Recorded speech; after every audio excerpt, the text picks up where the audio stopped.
La gendarmerie des Côtes-d'Armor s'est attendrie d'une histoire peu banale dimanche midi sur les réseaux sociaux.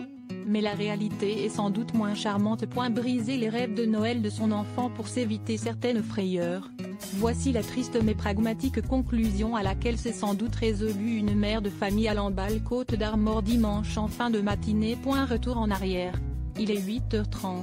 Quand une aide-soignante sur le route de l'hôpital de la commune de Bretagne découvre un petit garçon au bord de la chaussée. Tout seul dans le froid, en pyjama et en chaussons, l'enfant de 5 ans explique être à la recherche du Père Noël. Après l'avoir déposé à l'hôpital, les gendarmes des Côtes-d'Armor, ce sont eux qui ont dévoilé l'histoire publique sur Facebook, prennent le relais. L'ensemble des personnels de la brigade de Lamballe se mobilise alors pour faire du porte-à-porte, explique-t-il. L'un des gendarmes rejoint directement un quartier auquel il pense en demandant à l'enfant s'il reconnaît sa maison. L'enfant en désigne effectivement une et retrouve ainsi sa maman qui ne s'était pas encore aperçue du départ de son fils.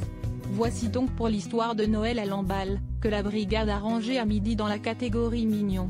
L'enfant avait déjà fugué il y a quelques mois seulement, les précisions apportées par les médias locaux ternissent quelque peu le tableau. Le Père Noël en question n'est sans doute pas si virtuel que cela, car, comme le précise Ouest France, des dizaines d'enfants se sont fait photographier tout le week-end au haras national de Lamballe avec le fameux homme à la barbe. Le télégramme indique également que le domicile familial se situe à 500 mètres du lieu où a été trouvé le petit Lambalais. Autrement dit, ce dernier a quand même marché, traversé un rond-point avant de passer sous un pont de chemin de fer. Autre information de taille, l'enfant avait déjà fugué il y a quelques mois mais pour de toutes autres raisons, précise le quotidien local.